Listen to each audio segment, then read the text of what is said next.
انس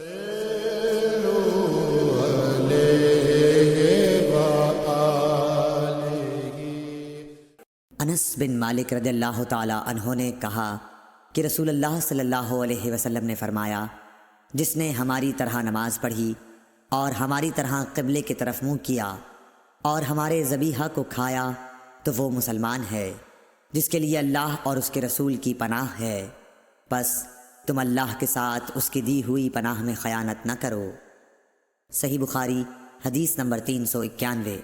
انس بن مالک رضی اللہ تعالی عنہ سے روایت ہے کہ رسول اللہ صلی اللہ علیہ وسلم نے فرمایا، مجھے حکم دیا گیا ہے کہ میں لوگوں کے ساتھ جنگ کروں یہاں تک کہ وہ لا الہ الا اللہ کہیں، بس جب وہ اس کا اقرار کر لیں اور ہماری طرح نماز پڑھنے لگیں اور ہمارے قبلے کی طرف نماز میں منہ کریں اور ہمارے ذبیحہ کو کھانے لگیں تو ان کا خون اور ان کے اموال ہم پر حرام ہو گئے مگر کسی حق کے بدلے، اور باطن میں ان کا حساب اللہ پر رہے گا۔ صحیح بخاری حدیث نمبر 392۔ میمون بن سیاح نے حضرت انس بن مالک رضی اللہ تعالیٰ عنہ سے پوچھا کہ اے ابو حمزہ، آدمی کی جان اور مال پر زیادتی کو کیا چیزیں حرام کرتی ہیں؟ تو انہوں نے فرمایا کہ جس نے گواہی دی کہ اللہ کے سوا کوئی معبود نہیں اور ہمارے قبلے کی طرف منہ کیا اور ہماری نماز کی طرح نماز پڑھی اور ہمارے ذبیحہ کو کھایا تو وہ مسلمان ہے، پھر اس کے وہی حقوق ہیں جو عام مسلمانوں کے ہیں، اور اس کی وہی ذمہ داریاں ہیں جو عام مسلمانوں پر ہیں۔ اور ابن ابی مریم نے کہا، ہمیں یحییٰ بن ایوب نے خبر دی، انہوں نے کہا ہم سے حمید نے حدیث بیان کی، انہوں نے کہا ہم سے انس بن مالک رضی اللہ عنہ نے نبی کریم صلی اللہ علیہ وسلم سے نقل کر کے حدیث بیان کی۔ صحیح بخاری حدیث نمبر 393۔ ابو ایوب انصاری رضی اللہ تعالیٰ عنہ سے روایت ہے کہ رسول اللہ صلی اللہ علیہ وسلم نے فرمایا، جب تم قضائے حاجت کے لیے جاؤ تو اس وقت نہ قبلے کی طرف منہ کرو اور نہ پیٹھ کرو، بلکہ مشرق یا مغرب کی طرف اس وقت اپنا منہ کر لیا کرو۔ ابو ایوب نے فرمایا کہ ہم جب شام میں آئے تو یہاں کے بیت الخلاء قبلہ رخ بنے ہوئے تھے، جب ہم قضائے حاجت کے لیے جاتے تو ہم مڑ جاتے اور اللہ عز و جل سے استغفار کرتے تھے۔ اور ظاہری نے عطا سے اس حدیث کو اسی طرح روایت کیا، اس میں یوں ہے کہ عطا نے کہا میں نے ابو ایوب سے سنا، انہوں نے اسی طرح حضرت صلی اللہ علیہ وسلم سے سنا۔ صحیح بخاری حدیث نمبر 394۔ عمر بن دینار نے کہا ہم نے عبداللہ بن عمر رضی اللہ تعالیٰ عنہ سے ایک ایسے شخص کے بارے میں پوچھا جس نے بیت اللہ کا طواف عمرے کے لیے کیا لیکن صفا اور مروہ کی سعی نہیں کی، کیا ایسا شخص بیت اللہ کے طواف کے بعد اپنی بیوی سے صحبت کر سکتا ہے؟ آپ نے جواب دیا کہ نبی کریم صلی اللہ علیہ وسلم تشریف لائے، آپ نے 7 مرتبہ بیت اللہ کا طواف کیا اور مقام ابراہیم کے پاس 2 رکعت نماز پڑھی، پھر صفا اور مروہ کی سعی کی، اور تمہارے لیے نبی کریم صلی اللہ علیہ وسلم کی زندگی بہترین نمونہ ہے۔ صحیح بخاری حدیث نمبر 395۔ عمر بن دینار نے کہا ہم نے جابر بن عبداللہ سے بھی یہ مسئلہ پوچھا تو آپ نے بھی یہی فرمایا کہ وہ بیوی کے قریب بھی اس وقت تک نہ جائے جب تک صفا اور مروہ کی سعی نہ کر لے۔ صحیح بخاری حدیث نمبر 396۔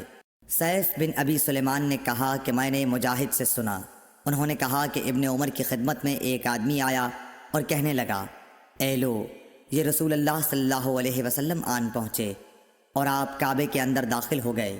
ابن عمر نے کہا کہ میں جب آیا تو نبی کریم صلی اللہ علیہ وسلم کعبے سے نکل چکے تھے، میں نے دیکھا کہ بلال دونوں دروازوں کے سامنے کھڑے ہیں۔ میں نے بلال سے پوچھا کہ کیا نبی کریم صلی اللہ علیہ وسلم نے کعبے کے اندر نماز پڑھی ہے؟ انہوں نے کہا کہ ہاں، 2 رکعت ان 2 ستونوں کے درمیان پڑھی تھی جو کعبے میں داخل ہوتے وقت بائیں طرف واقع ہیں۔ پھر جب باہر تشریف لائے تو کعبے کے سامنے 2 رکعت نماز ادا فرمائی۔ صحیح بخاری حدیث نمبر 397۔ عطا بن ابی رباح نے کہا کہ میں نے ابن عباس رضی اللہ تعالیٰ عنہ سے سنا کہ جب نبی کریم صلی اللہ علیہ وسلم کعبے کے اندر تشریف لے گئے تو اس کے چاروں کونوں میں آپ نے دعا کی اور نماز پڑھی، پھر جب باہر تشریف لائے تو 2 رکعت نماز کعبے کے سامنے پڑھی اور فرمایا کہ یہی قبلہ ہے۔ صحیح بخاری حدیث نمبر 398۔ حضرت برا بن عازب رضی اللہ تعالیٰ عنہ سے روایت ہے کہ نبی کریم صلی اللہ علیہ وسلم نے 16 یا 17 ماہ تک بیت المقدس کی طرف منہ کر کے نمازیں پڑھیں، اور رسول اللہ صلی اللہ علیہ وسلم دل سے چاہتے تھے کہ کعبے کی طرف منہ کر کے نماز پڑھیں۔ آخر اللہ تعالیٰ نے یہ آیت نازل فرمائی، ہم آپ کا آسمان کی طرف بار بار چہرہ اٹھانا دیکھتے ہیں۔ پھر آپ نے کعبے کی طرف منہ کر لیا، اور احمقوں نے جو یہودی تھے کہنا شروع کیا کہ انہیں اگلے قبلے سے کس چیز نے پھیر دیا۔ آپ فرما دیجئے کہ اللہ ہی کی ملکیت ہے مشرق اور مغرب، اللہ جس کو چاہتا ہے سیدھے راستے کی ہدایت کر دیتا ہے۔ جب قبلہ بدلا تو ایک شخص نے نبی کریم صلی اللہ علیہ وسلم کے ساتھ نماز پڑھی، پھر نماز کے بعد وہ چلا اور انصار کی ایک جماعت پر اس کا گزر ہوا جو عصر کی نماز بیت المقدس کی طرف منہ کر کے پڑھ رہے تھے۔ اس شخص نے کہا کہ میں گواہی دیتا ہوں کہ میں نے نبی کریم صلی اللہ علیہ وسلم کے ساتھ وہ نماز پڑھی ہے جس میں آپ نے موجودہ قبلہ کعبے کی طرف منہ کر کے نماز پڑھی ہے۔ پھر وہ جماعت نماز کی حالت میں ہی مڑ گئی اور کعبے کی طرف منہ کر لیا۔ صحیح بخاری حدیث نمبر 399۔ جابر بن عبداللہ نے فرمایا کہ نبی کریم صلی اللہ علیہ وسلم اپنی سواری پر خواہ اس کا رخ کسی طرف ہو نفل نماز پڑھتے تھے، لیکن جب فرض نماز پڑھنا چاہتے تو سواری سے اتر جاتے اور قبلے کی طرف منہ کر کے نماز پڑھتے۔ صحیح بخاری حدیث نمبر 400۔